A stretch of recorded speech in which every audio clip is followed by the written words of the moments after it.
The Northeastern Woodlands is a broad region in North America shaped by forests, rivers, lakes, wetlands, coastlines, and dramatic seasonal change. It stretched from the Great Lakes and the St. Lawrence River Valley through New England and into parts of the mid Atlantic. Across this region, indigenous peoples built homes from the materials around them: saplings, bark, reeds, grasses, and wood, adapting their architecture to their local environments as well as to the changing rhythm of the seasons. This was a world of cold winters, warm summers, abundant waterways, and dense forests. Rivers and coastlines provided fish and shellfish. Forests supplied game, nuts, bark, timber, and other materials. And in many areas, cleared fields supported crops such as corn, beans, and squash.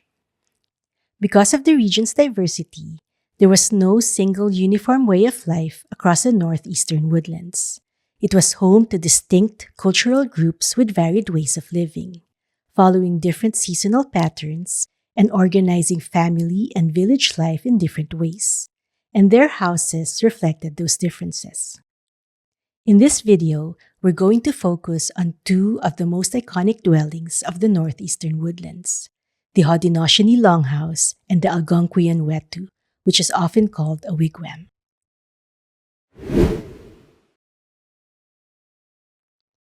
The Longhouse was a large, semi-permanent, multifamily dwelling recognized by its long, narrow rectangular shape and rounded roof. It is most strongly associated with the Haudenosaunee Confederacy, historically known to Europeans, especially to the French, as the Iroquois Confederacy. They lived primarily in what is now upstate New York and parts of the Great Lakes and St. Lawrence region. Today, the Haudenosaunee Confederacy is made up of 6 indigenous nations: the Mohawk, Oneida, Onondaga, Cayuga, Seneca, and Tuscarora, who joined the group in the early 18th century. The name Haudenosaunee is often translated as people of the Longhouse. It refers not only to the physical dwelling, but also to the Confederacy itself, imagined as one great longhouse stretching across their territory. In this political metaphor, the Mohawk guarded the eastern door, the Seneca guarded the western door, and the Onondaga kept the central fire. Their communities practiced agriculture centered on the 3 sisters: corn, beans, and squash. Together, these crops formed a productive and sustainable farming system. Corn provided a stalk for beans to climb, beans helped enrich the soil, and squash spread across the ground, helping to shade the soil, hold moisture, and reduce weeds. This agricultural system supported large villages that could remain in one place for many years. But these villages were not permanent forever. Over time, farming, firewood gathering, and the need for fresh bark depleted nearby resources. So every few decades, communities would rebuild their villages a few miles away to allow the land to recover. The Longhouse was ideally suited for this way of life: large enough for extended families, durable enough for long-term village living, and built almost entirely from the forests around them. To build a longhouse, large wooden posts were set into the ground to form the main structural supports. Then smaller trees or saplings were bent into arches to create the rounded roof frame. The Haudenosaunee had no nails, so the frame was tied together with lashings made from strips of bark or plant fiber. Bark strips used as lashings were flexible when wet, allowing them to be wrapped tightly around posts and poles. As they dried, they shrank and stiffened, helping to tighten the joints and hold the frame together. Large sheets of overlapping bark were used to cover the frame. Elm bark was especially valued because when flattened, it was strong, durable, and weather-resistant. Bark was often collected in spring when sap was actively flowing, and the bark could be peeled away in large sheets without cracking. Once the bark covering was in place, another framework of small poles was placed over it to hold the bark down and keep the wind from lifting it. The building had two doors, one at each end. These doorways were covered with bark or animal hides that could be lifted, rolled, or pushed aside to enter and exit. A small porch-like covering or vestibule could be built over the doorway to help keep rain, snow, and cold air from blowing directly into the main living space. Longhouses were typically about 20 feet wide and 20 feet high, but their length could vary significantly depending on the size of the extended family that lived inside. The larger the family, the longer the house needed to be. And as families grew through marriage, the longhouse could be extended to make room for additional households. Many longhouses were around 80 to 100 feet long and housed around 30 to 60 people, though longer longhouses existed that reached 200 feet or more. The Haudenosaunee measured their longhouses not by standard dimensions, but by the number of fire pits inside. A 10-foot wide aisle ran down the center of the building, and along this corridor were a series of fire pits spaced about 20 feet apart. Each fire was shared by two families living opposite one another, one on each side of the aisle. These fires were used for cooking, warmth, and light. Longhouses had no windows, so the interior could be dark, especially on cloudy days or during winter. The warm, flickering glow of the fires provided essential illumination for daily chores, storytelling, and family life. Directly above each fire pit was an opening in the roof to allow smoke to escape. These smoke holes could be covered or adjusted with pieces of bark or hide, often moved with a pole from below to help block rain and snow. But even with smoke holes, longhouses could be smoky inside, especially during bad weather when the openings were partly closed. The high ceiling allowed some smoke to rise above the main living space, but smoke was still a regular part of longhouse life. Inside, the longhouse was divided into compartments. Each compartment was about 20 feet long and housed two families, one on each side of the central aisle. This gave each family its own living space while still keeping everyone connected within the larger household. Elevated wooden platforms lined the walls of each compartment. The lower platform, raised about a foot off the ground, served as a sitting area during the day and a sleeping area at night. It was covered with woven mats, animal skins, and furs for comfort. Above it was a second platform used for storing clothing, tools, baskets, and personal belongings.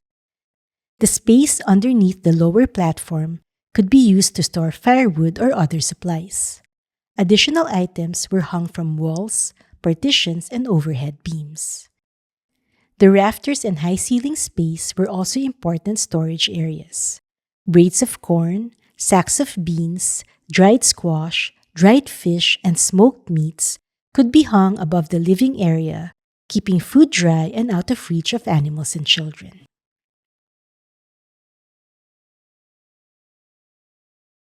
The longhouse was more than a clever use of space.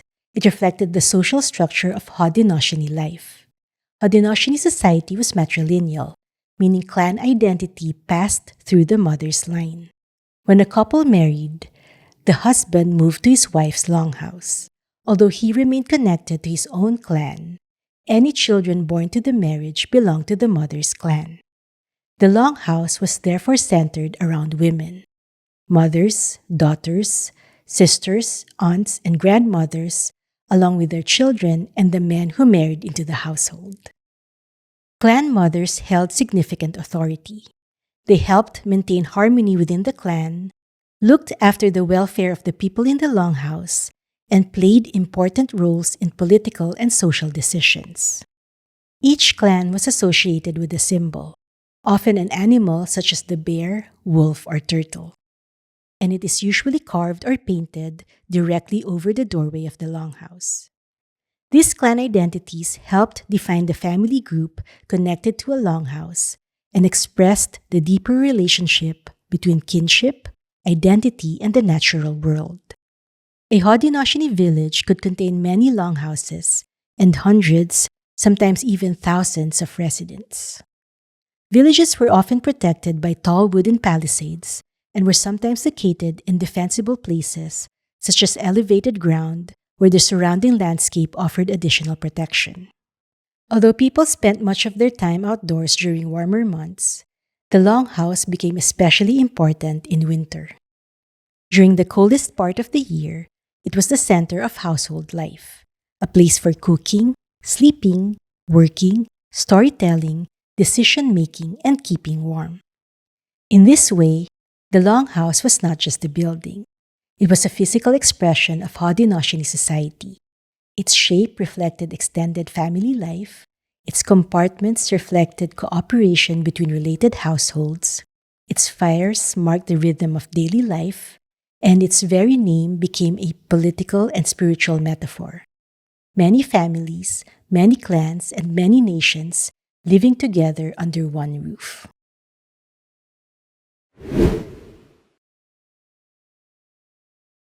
The Wetu, often called a wigwam in English, was a small, semi-permanent, dome-shaped dwelling made from bent saplings covered with bark or woven mats.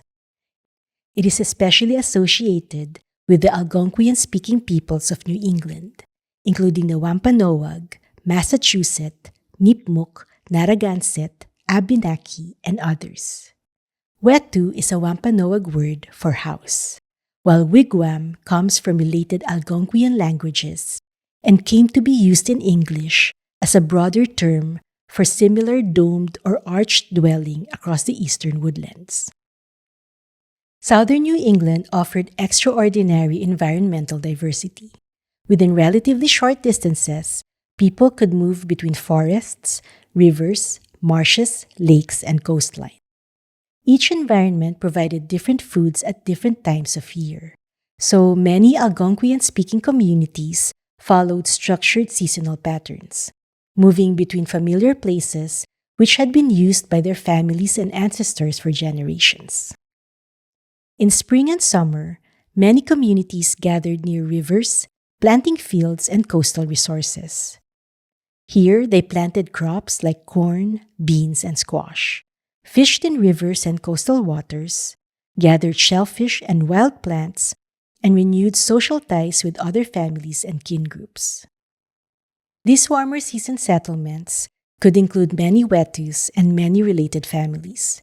And again, these were not random camps, but familiar seasonal villages that had been used by families and their ancestors for generations.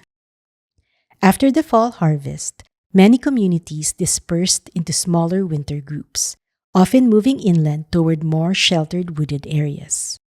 In winter, people relied on stored foods such as corn, beans, squash, nuts, dried fish, and other preserved foods, while also hunting and gathering what the season allowed.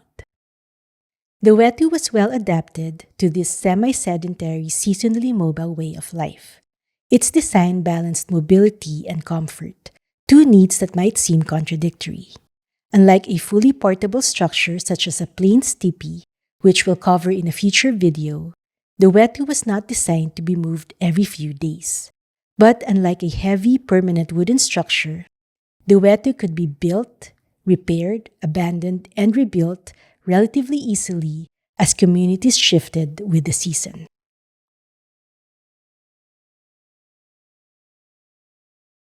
Like the Haudenosaunee Longhouse, the primary frame of the Wetu was made from flexible saplings. These saplings were driven into the ground, bent inward to form a rounded dome, and tied together with plant fibers, vines, or strips of inner bark. In warm weather, the frame could be covered with removable woven mats made from cattail reeds or bulrushes gathered from marshes and wetlands. These mats could be adjusted, lifted, or rolled back to let air circulate, helping keep the interior cooler during the summer. When families moved between seasonal sites, they could sometimes leave the heavier wooden frame behind and carry the reusable mats with them. When they returned, the frame could be repaired and recovered.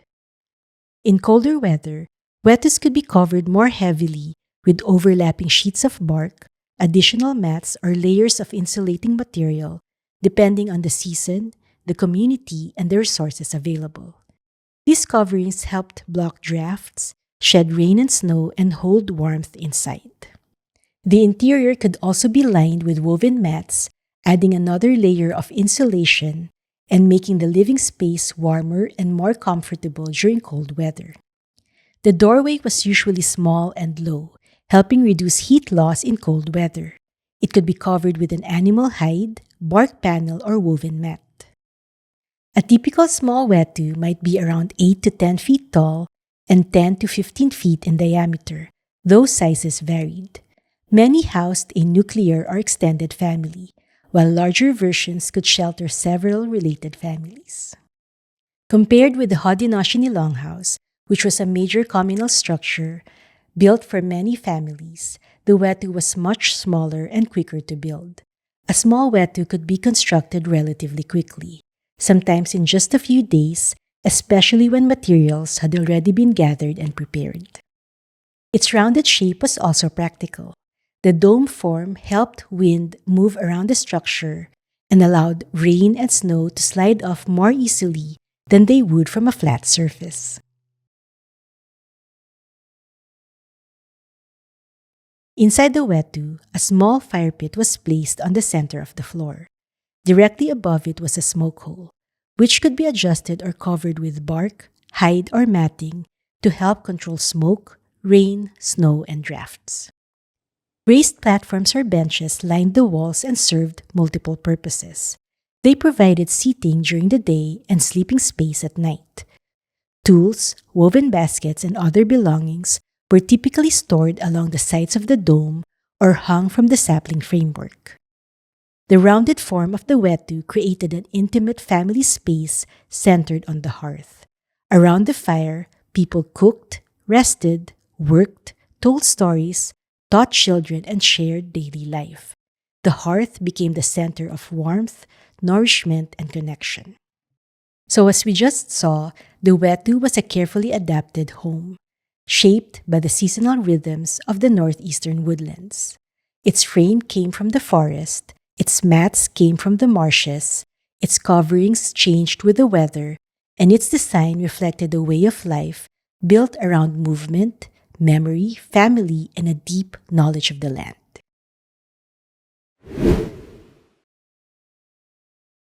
More than just practical shelters, the Haudenosaunee Longhouse and the Algonquian Wetu reflected how different peoples of the Northeastern Woodlands organized family, community, movement, and their relationship with the land. Both structures came from deep knowledge of the Northeastern Woodlands environment. Both used materials gathered from nearby landscapes, but they expressed different ways of living within the same broad forested world. The Haudenosaunee Longhouse reflected a society built around agriculture, clan identity, extended family households, long-term village life, and political unity. The Algonquian Wetu reflected one that centered on seasonal movement, flexibility, and ecological timing. Both remind us that a house is never just a building. It is a way of living in the world. And that's it for today's video. I hope you enjoyed learning about the Longhouse and the Wetu. If you had to live in one of these homes for a season, which one would you choose? The shared world of the Longhouse or the flexible seasonal life of the Wetu? Let me know your thoughts in the comments. And thanks for watching. I'll see you in the next video where we'll explore the American Southeast.